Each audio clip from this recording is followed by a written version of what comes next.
Welcome back to another class on Gemara Journey with Rashi. We are working in Masechet Berachot Daf amud Aleph. This will be part 4 of the shiur. As a small introduction, before we begin today's shiur, in part 3 we spoke about the concept of Yisurin Shel Ahava, that when Hashem sends a person affliction because He loves him in order to be able to give him a better Olam Haba, more than what the zuchiyot he has. So we spoke about in part 3 that there's a 3-step process that he has to do. Yipashpesh b'ma'asav, yitle b'bitul Torah, and then if he doesn't have either or, then he should understand that it's Yisurin Shel Ahava. Meaning to say that a person first has to look into his deeds to see why are these afflictions coming. Is there a certain sin that he's doing that because of this sin, that's why he's getting punished so severely? If he can't find anything within himself, he should go ahead and he should assume it's because of Bittul Torah. It's because he's nullifying from learning Torah. And if that's not the case also, it's not because of that, because he's always learning Torah and he never wastes time from learning Torah. He should go ahead and assume it's now because HaKadosh Baruch Hu loves him, that's why he's sending him this affliction. Now I want to just make a small note. We want to speak today on this type of person where he's holding already in the concept of, in the brackets, of Yisurin Shel Ahava. This type of person, when we're saying that it's Yisurin Shel Ahava, we want to go ahead and try to define today, is that specifically when he's still able to learn Torah? Is that specifically when he's still able to daven Shemona Esrei? Or maybe no, maybe as one has nothing to do with another. Once the person reached such a level that where he has no averus that are causing him these afflictions, he has no Bittul Torah that is causing him this afflictions. So if it's Yisurin Shel Ahava, then it's Yisurin Shel Ahava. It has nothing to do with Bittul Torah or Bittul Tefillah. As we're going to do the Gemara, we're going to see that there is a 3-way machloket. One man the Amr is going to tell you, Yisurin Shel Ahava is as long as there's no Bittul Torah involved. The other man the Amr is going to tell you that Yisurin Shel Ahava is as long as there's no Bittul Tefillah involved. And Rabbi Yochanan is going to tell you whether you have Bittul Torah involved because of the Yisurim, or whether you have Bittul Tefillah involved because of the Yisurim, is still considered to be Yisurin Shel Ahava, because you are a clean person. You have no sin and you have no Bittul Torah. So there has to be mamish because HaKadosh Baruch Hu loves you, and that's why He sends you this affliction. Now, just remember the terminology. Whenever we use the concept, I just want to start using the Hebrew word Yisurin Shel Ahava and Bittul Torah and Bittul Tefillah. They're very simple words. But when I say it in Hebrew, it sounds much more better. So Yisurin Shel Ahava is when Hashem sends a person afflictions because He loves him, and like Rashi explained, in order to be able to give him a better Olam Haba, more than his original merits. Bittul Torah is when a person wastes time from learning Torah. Bittul Tefillah is when a person nullifies the prayer. Okay, so now we're going to go ahead and we're going to see this Gemara today, Be'ezrat Hashem. Begins the Gemara. Plegi bar Rabbi Yaakov bar Idi, Rabbi Acha bar Chanina, Rabbi Yaakov the son of Idi, and Rabbi Acha the son of Chanina, they argued in the concept of what's considered to be Yisurin Shel Ahava. Again, remember, we're not speaking about any single Joe Schmo. We're speaking about a person that already passed through the 2 stages. The stage of, he looked into his deeds, he found nothing. Then he went and he said, maybe it's because of Bittul Torah, he found nothing. Now we're saying Yisurin Shel Ahava. Instead, they argued in this situation, when is that even after all this, after looking into your deeds and after seeing that you have no Bittul Torah, now we still want to go ahead and judge the case. Is this Yisurin Shel Ahava really from love? And what defines Yisurin Shel Ahava? But Rabotai, it's in that specific case, after you looked into your deeds and you saw you have no averus, and you sure it's not because of Bittul Torah, but not on any regular person. Okay. Pligi bar Rabbi Yaakov bar Idi, Rabbi Acha bar Chanina. Rabbi Yaakov, the son of Idi, and Rabbi Acha, the son of Chanina, they argued in the concept of Yisurin Shel Ahava for this person. Chad Amar, one of them said, again, we don't know who. That's why he says Chad Amar, one of them said, Eluhem Yisurin Shel Ahava. These are considered to be Yisurin Shel Ahava.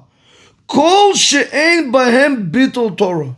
As long as you don't have in them, in the Yisurim, in the suffering, as long as you don't have over there, bittul Torah. She'nemar, like the pasuk says, Ashrei hagever, asher tiyasserenu ya, u'mitorotecha telamedenu. Praiseworthy is the man that Hashem sends him affliction, and he's learning from his Torah. We see clearly what? That at the time when he's being afflicted by HaKadosh Baruch Hu, and he's still able to learn Torah, you should know it, Yisurim Shel Ahava. According to this Man Amr, he wants to say that if a person has Yisurim in this level, if he has Yisurim and he can't learn Torah, he should know it's not Yisurim Shel Ahava.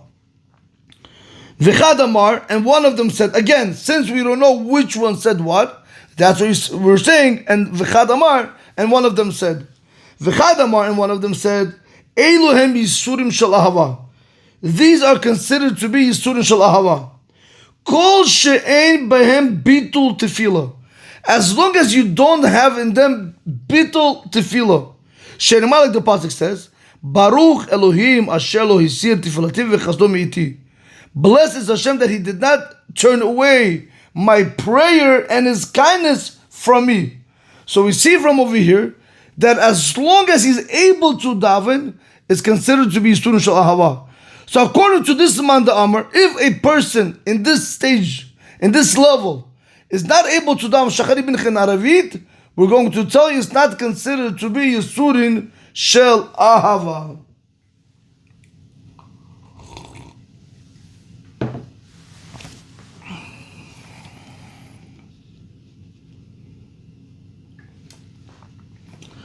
Amar Luhu Rabbi Abba Bered Rabbi Chia Bar Abba.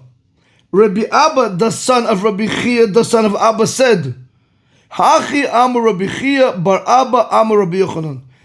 Like this, Rabbi Chia, the son of Abba, said it in the name of Rabbi Yochanan. If you look into Hagod V'Yitzunim in Ot Gimel, he says over there's different texts how you could say it. One way we can understand it is like this. Hachi Amar Abba Amar Rabbi Yochanan. This is like Abba said in the name of Rabbi Yochanan. Another text he says, Hachi Amar Rabbi Yochanan. Like this Rabbi Yochanan said, skipping out the Amar Rabbi Chia Bar Abba. Whatever the text is going to be, we're going to go with the text of the Gemara, but there's different girsa'ot, there's different versions of who said it. In any event, Rabotai comes back down to Rabbi Yochanan. So one more time. Amar Luhu Rabbi Abba Bered Rabbi Chia Bar Abba. Rabbi Abba, the son of Rabbi Chia, who was the son of Abba, he said to them, who is them?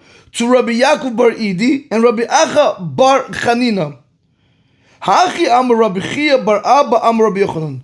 Like this, Rabbi Chia, the son of Abba, said it in the name of Rabbi Yochanan. Eilu ve'eilu Yisurin Shel Ahavahen. These and these are considered to be Yisurin Shel Ahava. Meaning to say, whether you have Bittul Torah involved, whether you have Bittul Tefillah involved, you should know on this level it's already considered to be Yisurin Shel Ahava. That is the opinion of Rabbi Yochanan. Shenemar, the pasuk says, Ki et asher yahev Hashem, whoever Hashem loves, yochiach, He rebukes, He afflicts them. So we see over here a three-way machloket, a three-way argument. According to the two Man Amars, where we don't know who said what, one of them learns Yisurim Shel Ahava is as long as there's no Bittul Torah. One of them learns Yisurim Shel Ahava is as long as there's no Bittul Tefillah. Comes Rabbi Yochanan and says, no. Even with Bittul Torah and Bittul Tefillah, it's still considered to be Yisurim Shel Ahava. Comes the Gemara asks an obvious question. So what does the Talmud say When we saw above, just right now, we saw above when it says over there, Umitorotech Talmadenu. Right? We said over there that one of them said that when is it considered to be Yisurim Shel Ahava? As long as there's no Bittul Torah. How did he know? Because the pasuk says, Ashrei HaGever Asher Tiyasarenu Ya Umitorotech Talmadenu. Praiseworthy is the person that Hashem is afflicting him, and he's still learning from the Torah. So we clearly see that as long as there's no Bittul Torah involved, that's Yisurim Shel Ahava. But once there's Bittul Torah involved, it's not Yisurim Shel Ahava. So how can you come, Rabbi Yochanan, and tell me now that even if there's Bittul Torah, it's still Yisurim Shel Ahava? You're going against an open pasuk. Comes the Gemara says, no, don't worry, it's not a problem. Why? Al tikre telamedenu, ela telamedenu. It might seem identical, but it's not. Pay close attention to the way I'm reading it. Al tikre telamedenu, ela telamedenu. It's two different versions. When it says Al tikre telamedenu, means to say, don't read it, you teach him. Rather read it, you teach us. Let me see the Rashi over here. All right, we're going to get to Rashi right now. We're going to get to Rashi. Let's see how the Gemara goes, and then we're going to see the Rashi. I'm going to explain a little bit more better. Because if you clearly pay attention, there's under the Dalet, there's a little bit of vowel change. That's all it is. But that changes how you learn this pasuk. Okay? So he says, Davar Zed, the Gemara says, Davar Zed, this thing, comes Rashi, and he says like this, listen carefully. Sha'ashrei Adam asher tiyasarenu ya. This is what we said in the pasuk above, where it says Ashrei HaGever asher tiyasarenu ya u'mitorotecha talamedenu. This that we said praiseworthy is the person that Hashem afflicts him and he's learning from his Torah. Do you know what it says over there? U'mitorotecha talamedenu. Not to say that he's learning Hashem's Torah and while he's being afflicted. It's coming to teach us like this, that how does I say it? Praiseworthy is the person when Hashem afflicts him. Mitoratecha telamedenu. We learn it out from the Torah that praiseworthy is the person when he's being afflicted through HaKadosh Baruch Hu. Where are we going to know that he's praiseworthy? That's only from his Torah. We're going to learn that, like we're going to make a Kal V'chomer. Rashi says, Koloimar, mitoratecha anu limedim oto. From the Torah we learn it, that praiseworthy is the person that Hashem sends him an affliction. Okay, so let's go back into the Gemara. I hope you guys are with me. If not, we'll do it one more time, but I hope you guys are getting it. I know the words might, in Hebrew, it might sound the same, but it's not the same. They're two separate words. Put it to you like this. When I'm saying Tilamedeinu versus Tilamedeinu, I'm lengthening on the Dalet. One more time. Tilamedenu versus Tilamedeinu. It's two different things. Tilamedenu means, yeah, you teach him, like meaning you teach him Torah. Tilamedeinu meaning you're coming to teach us, not that you come to teach us Torah. You're coming to teach us the concept of that when HaKadosh Baruch Hu afflicts a Jewish person, he's doing it out of love. We will learn that out from the Torah. Like we'll see. You guys are going to hopefully get it better. I hope you guys got it now also. So one more time, Rabotai, go back into the Gemara. So what are you going to do the verse where it says, Al tikri telamedenu, ela telamedenu. Davar is this thing, like Rashi says, that praiseworthy is the person that HaKadosh Baruch Hu afflicts him. Mitorotecha talamedenu. You're going to learn out this concept from Hashem's Torah. How? Kal v'chomer mishen v'ayin.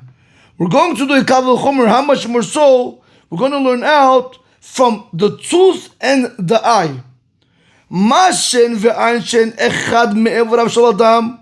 Just like by the tooth and the eye, there are only one limb of a person. Eved yotzeh behem lechirut. And Eved, if the master went ahead and he poked out the Eved's eye, or he took out the Eved's tooth, he punched him and he broke one of his tooth, the Eved goes for free.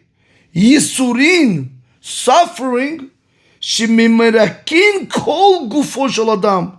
It cleanses the whole person of a person's body. Alachad kama v'kama. How much more so over here, he's going to be free from sin. So we see over here that Yisurim, it's not coming to teach us over here that when a person is suffering and he's still able to learn Torah. No. It's coming to teach us over here that when a person has Yisurim, we learn that from the Torah that it cleanses him completely. And that's what Rabbi Yochanan is coming to teach us.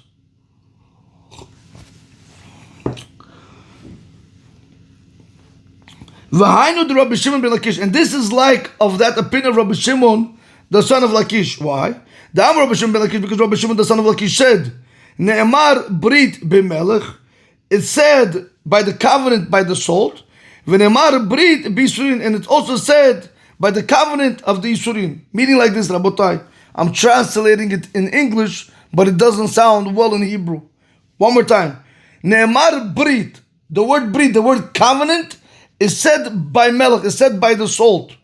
V'ne'emar brit, and also the word brit, the word covenant, is also stated by the Yisurin, by suffering. Ne'emar brit b'melech, the word brit is said by the salt. Dichtiv, like the pasuk says, v'lo tashbit melech brit, do not stop with the covenant of salt. We see over there you have the word brit with the melech. V'ne'emar brit b'yisurin, and also you have the word brit, the covenant by the Yisurin, by suffering. Dichtiv, like it says in the pasuk, Eila divrei habrit. These are the words of the covenant, which we're going to see the pasukim Rabotai. Ma brit ha'amur b'melech. The word brit, which is the covenant, which is stated by the salt. We learn that from there. Melech memateket et basar. Just like the salt, it sweetens the meat, meaning it makes it edible.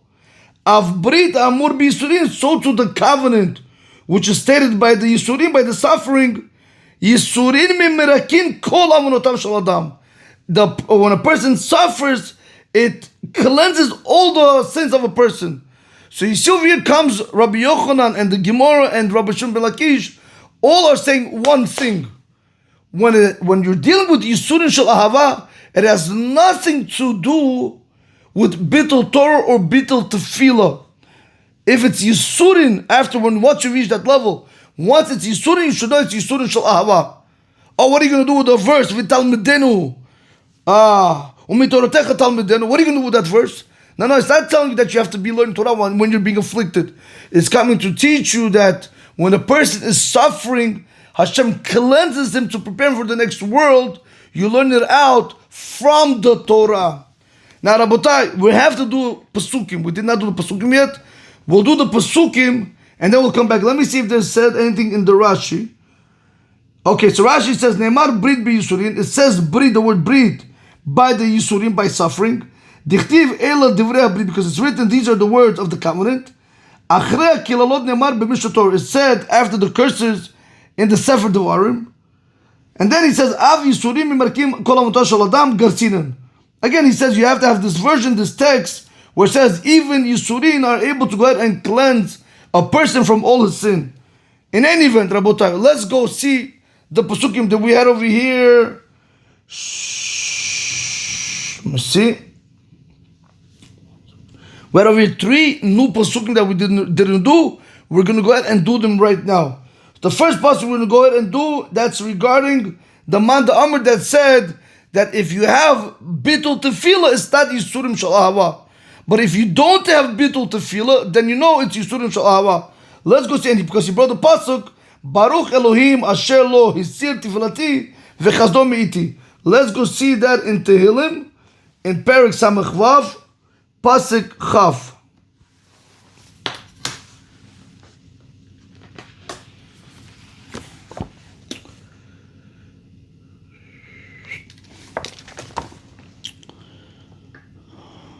Okay, I have it in Sefer Mikraot.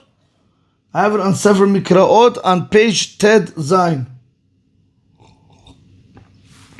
It says like this: Baruch Elohim asher lo hisir tefillati. What does it mean? Asher lo hisir tefillati. Comes a commentator and he says, Asher lo hisir tefillati milefanav, that he did not turn away from my prayer from before him. Basically, meaning to say that he didn't turn away the prayer from before him. V'chasdo lo hisir miti, and also his kindness he did not remove from me. That's all. Very simple pasuk. So basically, over here we see with that man the amud that learns when is it considered to be Yisurin Shal Ahava, as long as there's no bitul tefillah. How do we know? Because the pasuk says, Baruch Elohim Asher lo hisir tefillati milafanav. Praiseworthy is Hashem that He didn't turn away from my prayer, which is before Him. V'chasdo miti, and also He didn't turn away His kindness from me. So we see from over here that tefillah is connected to the concept of Yisurim Shal Ahava. As long as you are able to daven, you should know this is Yisurim Shal Ahava. Another verse we saw with again, we're only doing verses that we did not do. The verse which we did do is in part 3, and I'm not going back on it. Then we saw when Rabbi Shimon ben Lakish said, Ne'emar Brit B'melech, V'ne'emar Brit B'Yisurin. And he said, how do we know that's Ne'emar Brit B'melech? Because it says, Lo tashbit melech Brit. And then we said, Ne'emar Brit B'Yisurin, because it says, Ela Divrei Brit. So let's go see these two pasukim. In Sefer Vayikra, in Perik Bet, Pasuk Yud Gimel. Let's go over there. Perik Bet, Pasuk Yud Gimel.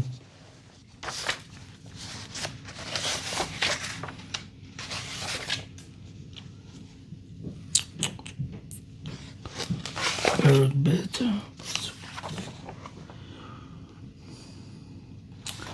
Okay, I have it in page 5. I have it on page 5 in the Sefer HaMikraot. It says like this, Perik Bet, Pasuk Yud Gimel. V'chol korban, I'm reading you the whole pasuk now. V'chol korban minichatecha b'melech timlach, and all of the meal offerings you should salt it with salt. V'lo tashbit melech brit. Pay attention to the word, and do not stop the salt with the covenant elokecha me'al minichatecha. So let me read it one more time, Rabotai. V'lo tashbit melech brit Elohecha me'al minichotecha, and do not stop the covenant of the salt of Hashem your God from your meal offerings. Al kol korbanecha takriv melech, and all your offerings you should offer it with salt. Comes the commentary and he says, what does it mean melech brit? What does it mean the covenant of salt? Shehabrit kiruta lemelech misheshet yemei bereshit. Because there was a covenant which was established with the salt from the 6 days of creation. Li'karev b'mizbech. So that is the covenant.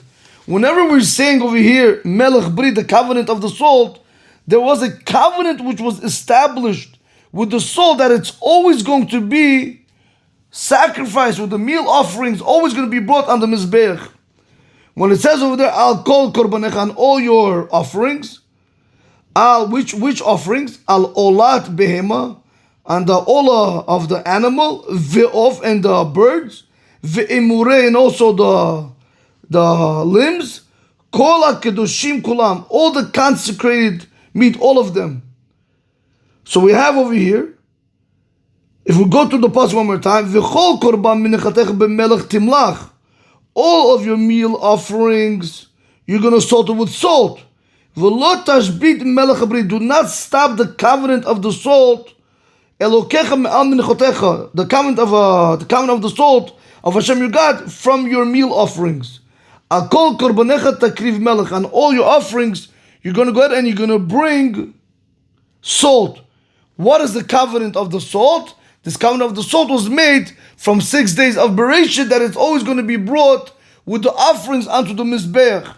Oh, if that is the case, that's now we know it's called Melech Brit. So we see over there that there was a covenant that was made with the salt. So we see over here that you have the word Brit by Melech. Now, what is the other pasuk we have to look up? In Devarim pasuk Chav Chet, Perik Chav Chet, pasuk Samach Tet. Let's see over there in Sefer Devarim.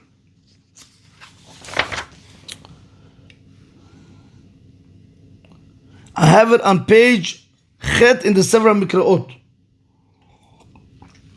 It says like this: Eila divrei habrit, these are the words of the covenant.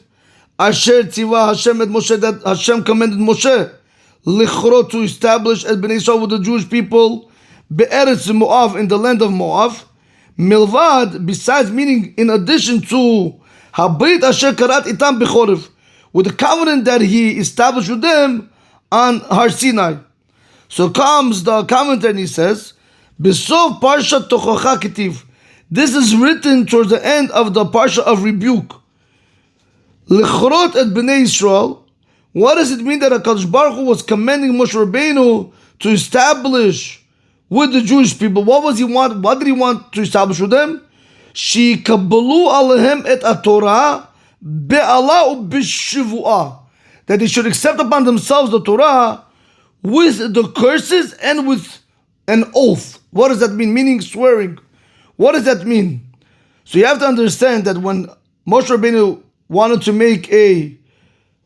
to establish with them a covenant that they should accept upon themselves the curses of the Torah Chas v'Shalom, that if they're not going to go in the ways of Hashem, vice versa, if they're going to go in the ways of Hashem, they're going to be blessed. And also b'shuvah, also he made them make a swear, he made them take an oath. Why? To show that they're making a strong commitment to following the ways of Hashem. Milvada Brit, in addition to the covenant that Hashem made with them already in Har Sinai, which was what? Kilalot shebetorat kohanim, the curses which were in basically in Sefer Vayikra, shenemar b'Sinai, that's shenemru b'Sinai, which was said by Sinai. Harei ra'aya shegam behar Sinai karet itam brit. So we see you have your proof, even on Har Sinai, Hashem went and he established with them a covenant. Okay, so we see over here, but what do we want to see over here? We want to see over here that there was a covenant made by the Yisurin, which is the curses, Chas v'Shalom, and there was also a covenant made by the Melech from the 6 days of creation, where Hashem made a covenant that He's always going to bring the salt on the Mizbech. So knowing that, let's go back and try to do this one more time inside the Gemara. And this is like Rabbi Shimon the son of Lakish. The Rabbi Shimon ben Lakish, because Rabbi Shimon the son of Lakish said, Ne'emar Brit. Let's use the word Brit in Hebrew. I'll make it a little bit simpler. Ne'emar Brit b'melech. The word Brit is stated by the covenant of salt, meaning by the salt.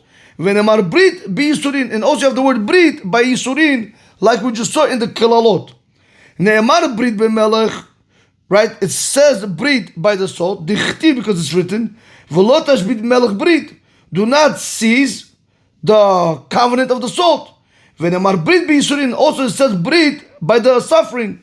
Dichtiv ele divrei habrit. These are the words of the covenant. Now he makes the comparison. Just remember, because since I have Brit by the salt and I have Brit by the Yisurin, I'm going to compare and contrast. Whatever the Brit by the salt, whatever he's going to do over there, that same word Brit is going to do by the Yisurin. So that's what he says. Ma Brit ha'amur b'melech, just like by the covenant, just like by the word Brit, which is stated by the salt, melech memateket et habasar. We see over there that the salt, it sweetens the meat. Av Brit ha'amur b'Yisurin, so too the word Brit, the word covenant that's stated by the Yisurin, Yisurin memirakin kol amonotav shel adam. Sufferings, they cleanse out all the sins of a person in order for him to be able to have a better olam haba. So we see from over here, Rabotai, once again, that when it said over there, Ashrei HaGever asher tiyaserenu yahu mitotech telamadenu, it's not coming to tell you that when Hashem is afflicting you, you should still be able to sit and learn Torah. No, it's coming to tell you that whenever Hashem is afflicting a person, how do we know that his sins are erased? You learn it out from the Torah. Okay. Rabotai, we reached the 2 periods over here. We're going to conclude with going through this one more time as a chazara without any interruptions.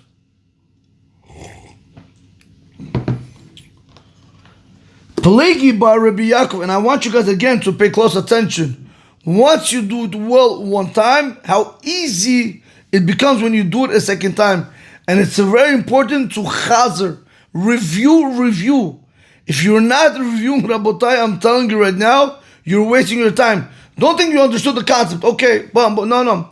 Rabotai, it's not only about understanding the concept, it's about having that love, that sweetness of Torah to be in your mouth, to be able to constantly go back and back.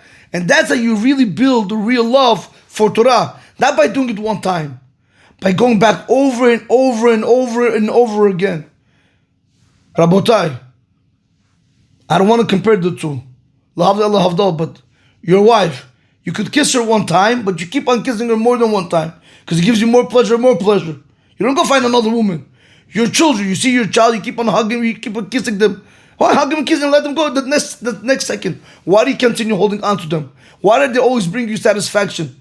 Because it's all that you're building that relationship with them, with the children, with your wife. Same thing with the Torah. The more you are with Torah, the more you repeat the Torah, the more you are building a better relationship and love for Torah. Okay. Pligi ba Rabbi Yaakov bar Idi, Rabbi Acha bar Chanina. Rabbi Yaakov, the son of Idi, and Rabbi Acha, the son of Chanina, they argued in the concept what's considered to be Yisurin Shel Ahava. Chad Amar, one of them said, Elohim Yisurin Shel Ahava. These are considered to be Yisurin Shel Ahava. Kol she'en bahem bitol Torah. As long as you don't have in them, in the suffering bitol Torah. Shenemar, like the pasuk says, Ashrei hagever asher tiyasarenu ya, u'mitoratecha telamedenu. Praiseworthy is the person that HaKadosh Baruch Hu afflicts him and he's learning from his Torah. V'chadamar, and one of them said, Elohim Yisurin Shel Ahava. And one of them said, these are considered to be Yisurin Shel Ahava. Kol she'en bahem bitul tefillah. As long as you don't have in the suffering bitul tefillah. How do we know? Shenemar, like the pasuk says, Baruch Elohim asher lo hisir tefillati v'chasdo mi'iti. Blessed is Hashem that He did not turn away my prayer from before Him and His kindness from me. Amar lehu Rabbi Abba bereid Rabbi Chia bar Abba. Rabbi Abba, the son of Rabbi Chia, the son of Abba, said to Rabbi Yaakov bar Idi and Rabbi Acha, the son of Chanina, Hachi Amar Rabbi Chia bar Abba Amar Rabbi Yochanan. This is what Rabbi Chia, the son of Abba, said in the name of Rabbi Yochanan. Elu ve'elu Yisurin Shel Ahavahen. These and these are considered to be Yisurin Shel Ahava. Even though there's bittul Torah involved, even though there's bittul tefillah involved, it's considered to be Yisurin Shel Ahava. How do we know? Shenemar, like the pasuk says, Ki et asher yahev Hashem yuchiach. Whoever Hashem loves, He afflicts, He rebukes them. If that is the case, what are we going to do with the previous pasuk where it says, which is implying that one should be able to even learn Torah while he's being afflicted? Where it's meaning that you should be learning Torah. It's coming to teach us something. Davar said this thing, and Rashi said that praiseworthy is the person that he's being afflicted. How do we know he's praiseworthy? We're going to learn this out from the Torah. Davar zeb mi toratecha telamedenu. Learn this out from the Torah. Kal v'chomer mishem v'ayin. It's a kal v'chomer from the tooth and the eye.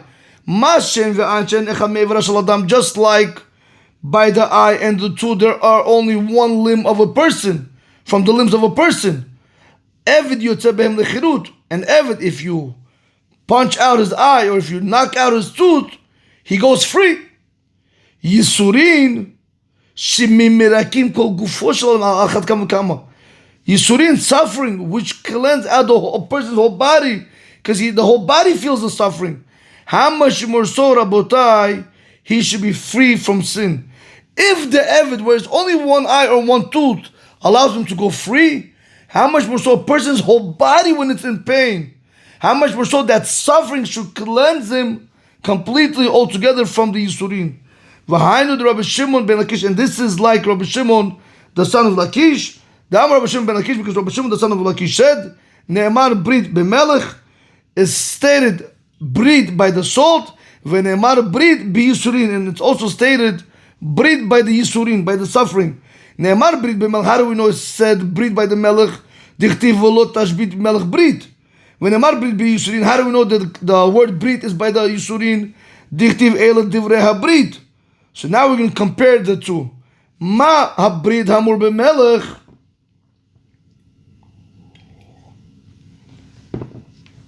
Just like the brit which is stated by the salt, melech memateket et basar, if you have the word brit, which is stated by the salt, where we are saying that the salt sweetens the meat, now learn out from that brit to the brit of the Yisurin. Av brit amur b'Yisurin, so to the brit which is stated by the suffering, Yisurim mimerakim kol avonotav shel adam. Suffering cleanse a person from all his sins. Rabotai, have a great day. Baruch Adonai Olam. Amen ve'amen.